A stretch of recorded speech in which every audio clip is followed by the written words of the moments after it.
Maybe asking yourself, you're wearing the same thing. Well, that's because I'm shooting 2 videos in one day. Because you guys asked for it, and I'm going to give it to you.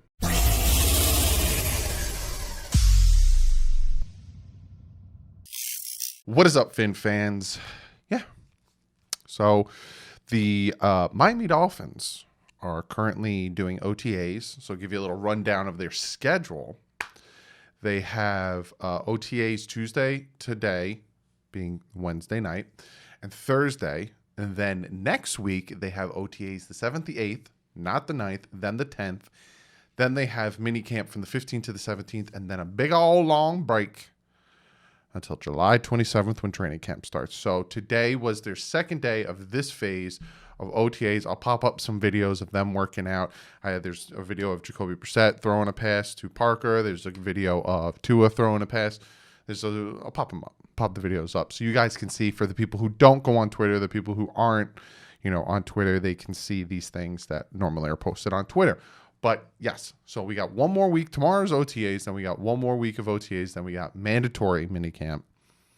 Then they go on their break for about a month, and then they start training camp. So I asked you guys, I said, hey, would you want me, Parker and Eric Rowe came out and they said a few things. Would you guys want me to come and do my normal spiel where I tell you what they say, give you my little bit interpretation, what I think about what they had to say, and all that jazz? And you guys emphatically said, yeah, or like I put it, duh. So I did. Also, it made me, I wanted to hear from DeVante Parker. Mind you, I haven't heard this or read this yet, so it's going to be fresh to whoever hasn't, as to me. But I wanted to listen to DeVante Parker because I don't know if you guys know that Lynn Bowden Jr. came out and he defended Tua as well. Tua said recently that he hasn't fully grasped the playbook, and Bowden said that the quarterback played a little scared at times last season, but he thinks that everything can come together in 2021. He said when he lets it loose and he's being himself, we will win every game. When he's feeling himself and he's moving and doing his thing, Tua is one of the best quarterbacks literally around, and people don't know that yet. So, certain people who have their, opinions of how Tua did last year probably are laughing. Me, on the other hand, he's shown that he could be really good. He's just got to put it all together. So we're going to start with DeVante Parker, and then we're going to do Eric Rowe. Let me get the comment of the day. So DeVante Parker came out and, they thought, what's your thoughts on the Dolphins drafting Jalen Waddle? He's just excited. It brings in another guy, another weapon to the team. That's another guy that can help us. So a very politically correct answer. What has impressed you about Waddle? And he says he's a very quick learner. He listens to what you have to say, and we just coach him up, and he listens. He texts the coaches and everything. They also asked him, have you pictured what it's going to be like having Fuller and Waddle, these speedy, separating wide receivers, how it's going to open it up? He said, nah. There are none of that yet. I'm just taking this one day at a time, really. I'm looking to the future, just one day at a time. And they asked, I know last year when we talked to you, a big goal was playing 16 games and doing that. Do you have any goals this upcoming season? Well, he didn't play 16 games last season.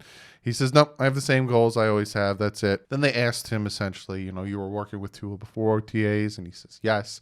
And then he said, how did that come about? Any beneficial, and how beneficial was that?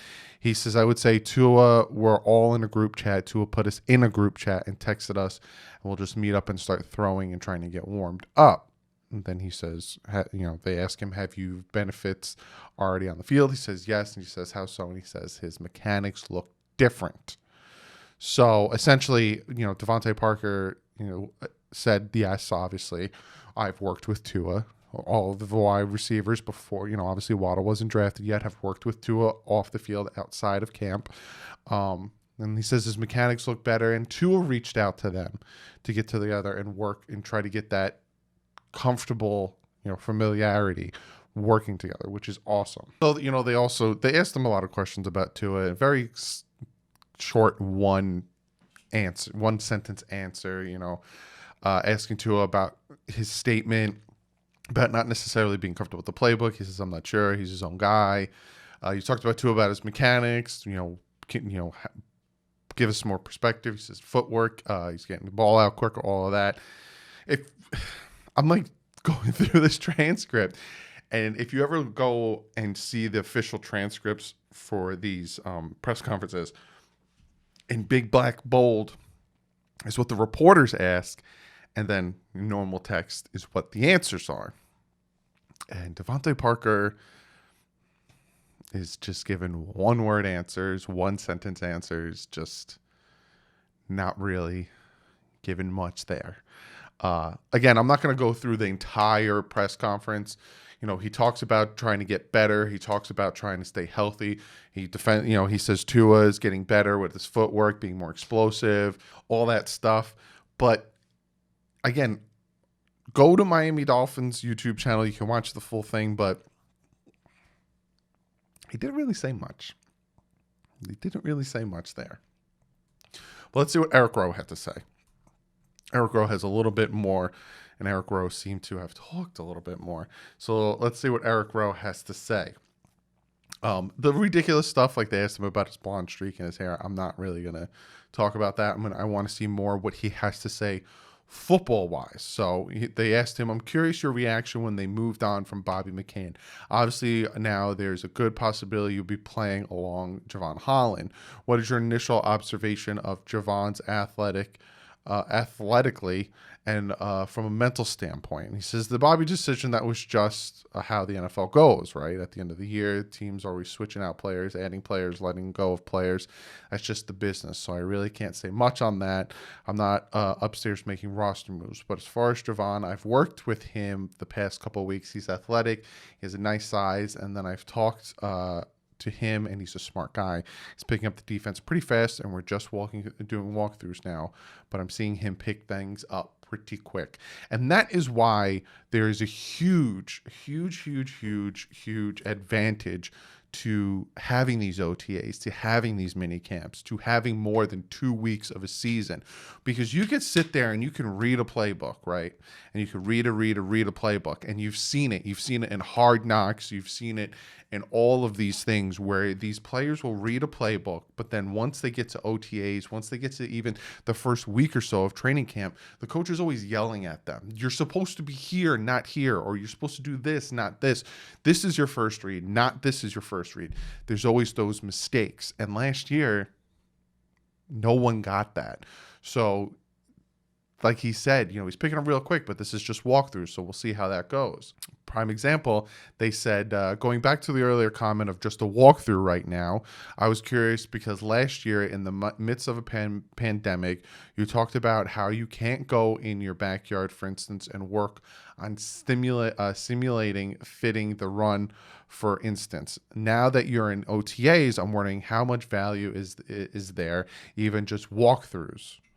So he says, yeah, last year you can't work on run fits when you're by yourself, even though we're not doing full speed reps. It's still a lot more mental game, doing stuff, kind of seeing shifts, adjustments and missiles, he said, and kind of calls that at least at the back end at safety, we have to give. It provides a lot of value rather than just sitting home, kind of going over the Zoom calls, going over the playbook. There's always different than when you're actually going, got people running at you, things moving fast. The value, at least this year, it provides. We've got a couple of new calls on the first day. I've kind of struggled with like shifting at adjustments, getting your mind thinking again rather than just sitting on a computer looking at a screen, looking at film.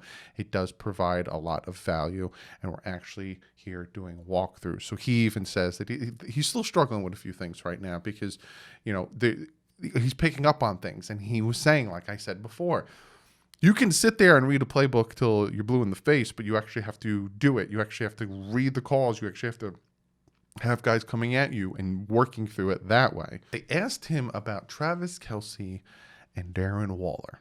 They said, when you went up against Travis Kelce and Darren Waller, those were two really big guys for those tight ends. What did you learn from the experience or just going up against those guys? What can you take away from how you defended them and how they performed? He says, obviously, they are two of the best tight ends in the league, along with Kittle. What I've learned is I knew the mistakes I had because right after the game, I was watching film, like what did I do wrong? What can I do better? With both of them, I just stepped up my game. With them, they are not really tight ends. They are just big receivers that can run. I know this year, I know we've got the Raiders in week 3 back in Vegas. I'm ready for that. I've been waiting for that all year because that one got me. So I need a rematch on that. But just with them two, you've got to take your game to another level. So he circled week 3. He got embarrassed by Darren Waller. Now, was he out of position? Was Waller consistently wide open? No. Rowe was constantly there when Waller was making these catches. It's just Waller was just mossing him, getting up on him. So he's circling that. He wants that revenge on that game. It's going to be very interesting to see if he can step it up and do better on Waller second time around. So the last question they asked him, essentially, we went 5-11 in 2019. We went 10-6 last year. They're asking the vibe. Do you feel any difference? Do you feel a different vibe going on? He says, I think with last year, we knew we were really a game away from the playoffs. This year, the guys that were here last year, we all knew that it's obviously starting in training camp and it starts at the beginning of season. Last year, we went 1-3, kind of a slow start, and we know our focus this year is coming out and having a better start. It's tough when you go 1-3. You're kind of digging from a hole, kind of from there. You want to jump out 2-0, 3-0. Those games could have been the ones that put us in the playoffs. We all know what we've got to get done, though. Yeah, a lot of people want to point to Tua and blame him. We didn't beat the Denver Broncos. You didn't beat the Buffalo Bills, which kind of was the defense, didn't beat the Buffalo Bills. And that is the reason we did not get in the playoffs. You. And what happened to not scoring a touchdown against Seattle? What happened to the Patriots game? What happened to the Bills game? Like he's saying, we cannot start this season off 0-4, 0-3, 0-2. We cannot start. I'm saying 0-2. We cannot start the season off 0-2 because, like he said, it really puts you in a hole and you're trying to dig yourself out. You cannot lose another divisional game because you're already 0-2 in the division, and that is big at potentially winning the division and potentially getting a playoff spot with other divisional conferential. That's not even a word, but teams vying. You know, if this team has a better divisional record than you do, they kind of get that. There's the tiebreakers, head to head, and then conference and it's so cannot start 0-2, cannot. And he makes a very valid reason there because, again, everyone expected this rookie to win us these games, right? Denver Broncos game. Hey, Tua lost us that game. Well, if I remember correctly, second down, Tua didn't throw that interception at the end of the game. There was more downs to go. Did Tua play good in that game? No. But also, it shouldn't have came down to that. We should have won the games we should have won. And Denver Broncos game was a game we should have won. The Bills game was just, ay, caramba, to put that all on Tua, that's just not fair. And that's, just giving you my opinion on that. But again, if you guys want to see the full thing that Eric Rowe had to say and DeVante Parker had to say, you can go over to the Miami Dolphins YouTube channel. Check out the full interview. I only took some little things out of Eric Rowe's, and with DeVante Parker, it was one sentence answers. It wasn't that dazzling. It was just, yeah, okay. Well, be sure to comment below. What do you think about what DeVante Parker had to say? A little bit about Tua. What do you think what Eric Rowe had to say about Bobby McCain, about going against Waller again week 3, and what they're thinking about this year? Be sure to comment below. And I'm going to get to one of you guys' comments of the day. This comment comes from Foosball Dude, and he says, comment of the day. Do you believe Gesicki usage will go down now that we have so many capable receivers? Last year, he was used more as a receiver because our wide receivers were just injured and because his blocking isn't great. What are your thoughts? I do not think his usage will go down because of the style he can play and because of how he plays.